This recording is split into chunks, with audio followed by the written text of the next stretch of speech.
Persembahan terbaik adalah hati yang menyembah di hadapan Tuhan.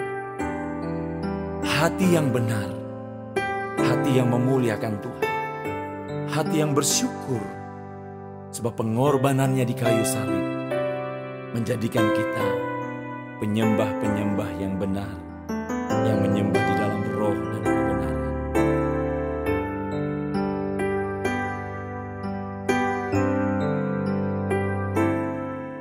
Ku bawa kepadamu, oh Tuhan, persembahanku ini.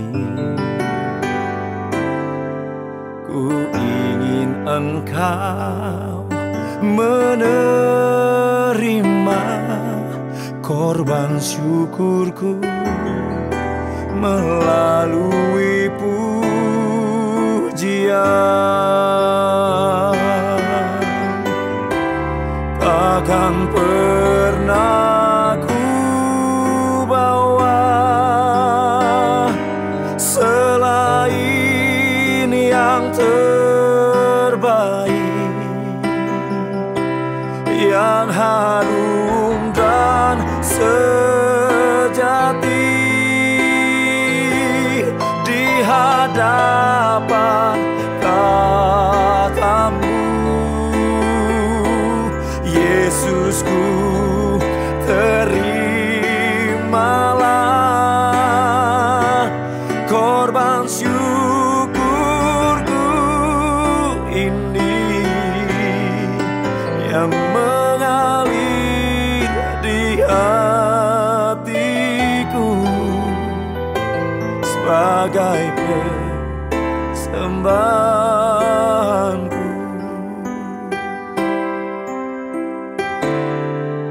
Ku bawa kepadamu, oh Tuhan, persembahanku ini.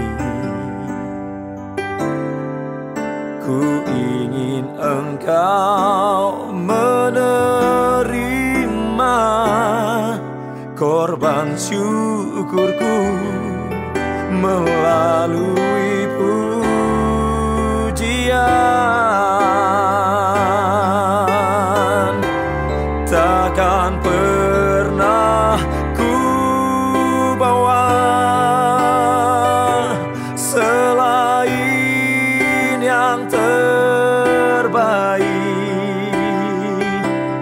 yang harum dan sejati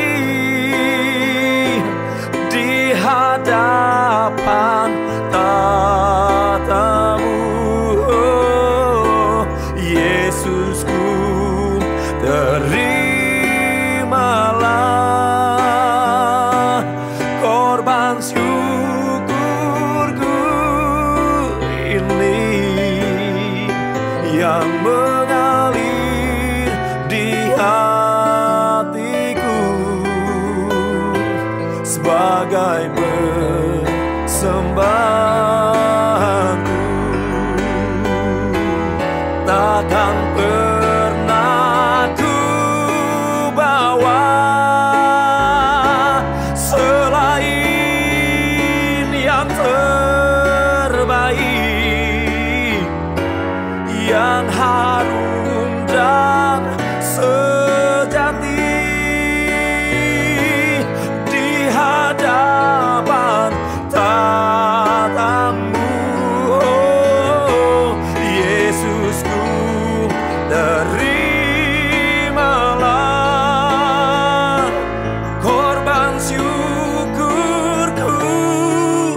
yang mengalir di hatiku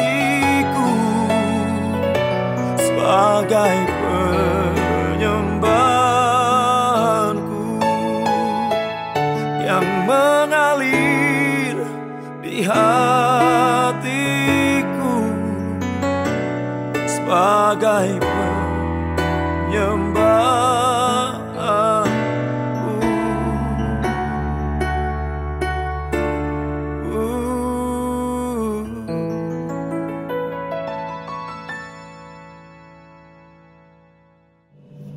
Haleluya, puji Tuhan. Selamat pagi Bapak Ibu Saudara yang dikasihi dan diberkati oleh Tuhan.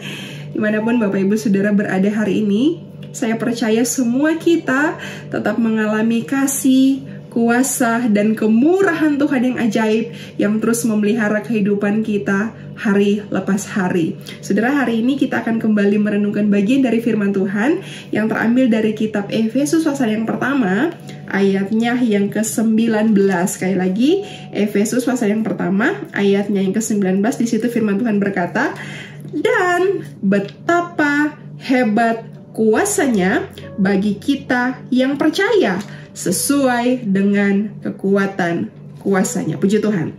Kemudian saya ajak Bapak Ibu Saudara berpindah ke kitab Markus pasalnya ke-9, ayatnya yang ke-23. Di situ firman Tuhan mencatat, "Jawab Yesus, katamu, jika engkau dapat, tidak ada yang mustahil bagi orang yang percaya." Puji Tuhan. Bapak Ibu Saudara yang dikasih oleh Tuhan, dari kedua ayat yang baru saja kita bacakan ini, saya mendapatkan satu kesimpulan bahwa Allah kita adalah Allah yang Maha Kuasa. Sekali lagi saya ulangi, Allah kita adalah Allah yang Maha Kuasa. Kenapa demikian? Karena kalau kita kembali ke kedua ayat yang barusan kita baca, di konteksnya kitab Efesus dikatakan bahwa betapa hebat kuasanya. Garis bawahi ya, betapa hebat kuasanya. Kemudian di versinya kitab Markus dikatakan tidak ada yang mustahil. Itu artinya ketika kita percaya kepada Allah itu, maka tidak ada satupun perkara yang tidak bisa, yang tidak mampu, ataupun yang tidak mungkin untuk dia lakukan. Karena Efesus berkata, betapa hebat kuasanya ketika dia bertindak untuk saya dan Bapak Ibu Saudara semua. Dia Allah yang Maha Kuasa. Ketika dia bertindak bagi kita, maka tidak ada satupun perkara yang tidak mungkin untuk dia kerjakan menolong saya dan menolong Bapak Ibu Saudara semua. Puji Tuhan. Dan Bapak Ibu Saudara, dalam kemahakuasaannya itu, Allah bertindak sebagai sumber. Sebagai sumber ini maksudnya Allah yang berinisiatif dan Allah juga yang melakukan segala sesuatunya. Jadi dia bukan cuma sekedar berinisiatif, tapi dia juga melakukan apapun yang sudah menjadi inisiatif Allah untuk menciptakan kita, untuk menopang kita sebagai ciptaannya, bahkan untuk menolong dalam segala perkara apapun dalam kehidupan kita ketika kita menjalaninya di tengah dunia ini. Puji Tuhan. Itu kebanggaan bagi kita sebagai anak-anak Tuhan, karena kita punya Tuhan yang Maha Kuasa, Tuhan yang berinisiatif, tapi juga yang melanjutkan pekerjaan-pekerjaannya dalam kehidupan kita, menolong, bahkan memberkati kehidupan saya dan Bapak Ibu Saudara semua. Nah Saudara, hari ini saya ajak kita semua melihat dari dua bagian dalam Alkitab kita tentang kehebatan atau tentang kemahakuasaan Tuhan. Sebenarnya ada begitu banyak sekali yang dicatat dalam Alkitab tentang kekuatan atau kehebatan kuasa Tuhan yang terus Tuhan nyatakan. Tapi hari ini kita membahas dua bagian saja. Satu dari bagian perjanjian lama, satu dari bagian perjanjian baru. Nah, kalau dari bagian perjanjian lama, Bapak Ibu Saudara, kalau kita melihat kepada kitab Keluaran, di situ kita akan mendapati kisah tentang bangsa Israel yang keluar dari tanah Mesir. Di Keluaran pasal yang ke-14, ayatnya yang ke-14, di situ firman Tuhan mencatat, Tuhan akan berperang untuk kamu dan kamu akan diam saja. Nah, Saudara, ini kisah ketika bangsa Israel keluar dari tanah Mesir, dan waktu itu mereka sementara disusul atau dikejar oleh Firaun dan pasukannya, dan mereka harus melewati Laut Kolsom atau Laut Teberau pada waktu itu, karena kalau mereka mundur, otomatis mereka akan berhadapan dengan pasukan Firaun. Tapi kalau mereka maju, waktu itu mereka berhadapan dengan laut. Dan pada kenyataannya, di tengah-tengah ketiadaan jalan itu, Tuhan buktikan kuasanya. Laut pun terbuka, laut pun terbelah ketika Allah bertindak, sehingga bangsa Israel ini mereka bisa berjalan di tengah-tengah laut itu dengan tidak ada gangguan apapun. Mereka bisa berjalan dengan aman, dan Tuhan bertindak menyatakan kuasanya dengan begitu sangat hebat sekali. Nah, di kitab Keluaran pasal yang ke-14 ini dicatat bahwa tiang awan yang tadinya ada di depan mereka, waktu itu menuntun mereka berjalan, ketika Allah membelah laut itu untuk dilewati oleh bangsa Israel ini, tiang awan itu bergerak berpindah ke posisi belakang mereka, sehingga itu menimbulkan kegelapan. Akibatnya pasukan Mesir ini tidak bisa melihat atau bahkan mendekati orang Israel. Itulah hebatnya Tuhan kita, Bapak Ibu Saudara. Dan Musa pada waktu itu, dia hanya diperintahkan oleh Tuhan untuk mengangkat tongkatnya, mengulurkannya ke atas laut, dan air laut itu terbelah. Sehingga tadi saya katakan bangsa Israel ini bisa berjalan dengan sangat aman di tengah-tengah laut itu. Itulah kemahakuasaan Allah yang dia buktikan, yang dia nyatakan bagi umatnya. Saudara, kalau mau dipikir, ketika itu bangsa Israel menghadapi kemustahilan. Di depan mereka laut, di belakang mereka ada orang yang mengejar untuk membinasakan mereka. Mau lari kemana? Maju kena, mundur kena.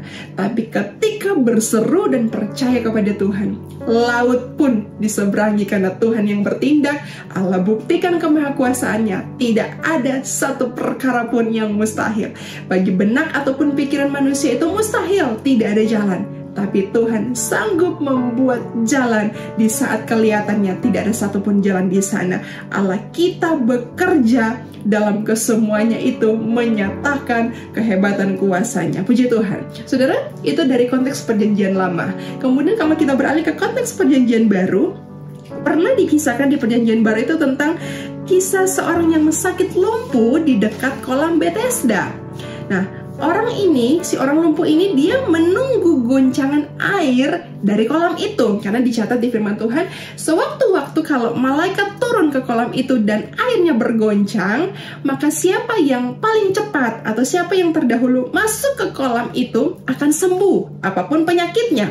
Nah, orang ini sudah sekian lama dia menanti di dekat kolam itu, tapi ketika malaikat turun dan menggoncangkan airnya, dia tidak bisa. Dia tidak bisa masuk lebih dulu, dia tidak pernah berhasil, karena dia lumpuh. Dia mungkin baru saja mau bergerak, sudah ada orang lain yang sudah terlebih dahulu masuk ke dalamnya, sehingga dia tidak pernah berhasil selama sekian puluh tahun itu. Dikatakan di firman Tuhan sudah 30 tahun lebih dia ada di situ. Dan pada waktu itu, Yesus yang tahu akan hal itu, Yesus datang dan berkata kepada orang lumpuh ini. Yesus tanya, maukah engkau sembuh?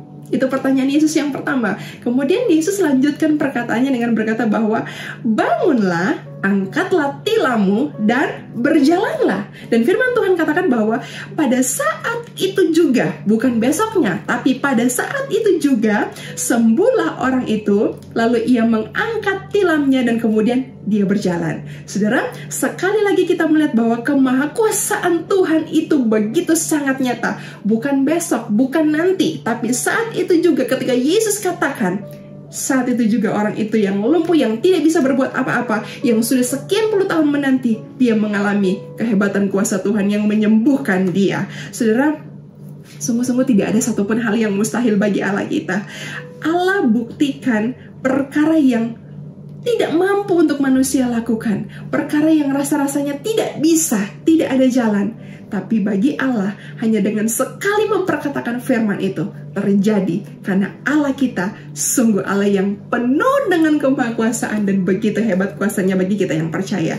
Nah, saudara, kalau kita kembali ke ayat pokok kita tadi dalam Markus pasal yang ke-9 ayatnya yang ke-23, dikatakan tidak ada yang mustahil bagi orang yang percaya. Kemudian di kitab surat Efesus tadi dikatakan betapa hebat kuasanya bagi kita yang percaya. Itu artinya hari ini kita menarik satu kesimpulan bahwa Allah itu bertindak, Allah itu menunjukkan, Allah itu membuktikan kehebatan kuasanya bagi kita yang percaya. percaya. Garis bawahi, bagi kita yang percaya. Jadi kemahakuasaan Tuhan itu dinyatakan bagi mereka yang mau percaya kepada Tuhan. Kehebatan kuasa Tuhan itu akan dialami oleh mereka yang percaya kepada Tuhan. Maka saudara, tawarannya untuk setiap kita hari ini, maukah kita menjadi orang-orang yang mengalami kehebatan kuasanya, mengalami kehebatan kuasa Tuhan yang menyembuhkan penyakitmu mungkin, mengalami kehebatan kuasa Tuhan yang memperbaiki rumah tangga dan nikah kudusmu mungkin, mengalami kuasa Tuhan yang memulihkan keluargamu mungkin, mengalami kehebatan kuasa Tuhan yang memberkati usaha dan pekerjaanmu, mengalami kehebatan kuasa Tuhan yang mengadakan apa yang tidak ada menjadi ada, ataupun mengalami kuasa Tuhan yang membuka jalan bagimu di tengah-tengah kemustahilan, di tengah-tengah ketiadaan jalan, seperti Allah yang membuka laut Teberau bagi bangsa Israel sehingga mereka bisa lewat di tengah-tengahnya dengan sangat aman. Kuncinya cuma satu, Bapak Ibu sudah dikatakan. Firman Tuhan berkata, betapa hebat kuasanya bagi kita yang percaya. Bagi kita yang percaya, garis bawahi ya. Jadi kalau Bapak Ibu Saudara semua termasuk saya mau mengalami kehebatan kuasa Tuhan itu, cuman satu kuncinya, percayalah kepada Tuhan. Percayalah kepada Tuhan dan terjadilah sesuai dengan imanmu. Puji Tuhan. Tuhan memberkati kita semua. Mari sama-sama kita tundukkan kepala dan kita berdoa. Tuhan, terima kasih untuk firman-Mu pagi hari ini. Tambahkan kepada setiap kami iman untuk mempercayai Engkau, sampai kami melihat dan kami mengalami betapa hebatnya kuasa-Mu ketika Engkau bertindak menolong kami. Terima kasih Bapa di sorga, kami bersyukur Tuhan kembali mengingatkan dan meneguhkan kami lewat kebenaran firman-Mu. Untuk apapun dalam kehidupan ini, kami percaya tidak ada yang tidak mungkin bagi Tuhan, asal kami percaya Tuhan sendiri yang bertindak membela perkara kami. Terima kasih untuk waktu persekutuan dengan Tuhan pagi ini. Terpujilah nama Tuhan. Di dalam nama Tuhan Yesus Kristus kami berdoa, kami bersyukur. Haleluya. Amin. Takkan pernah ku bawa selain yang terbaik, yang harum dan sejati di hadapan tatamu. Oh, Yesusku, terimalah korban syukurku ini yang mengalir di hatiku sebagai penyembahanku, yang mengalir di hatiku sebagai penyembahan.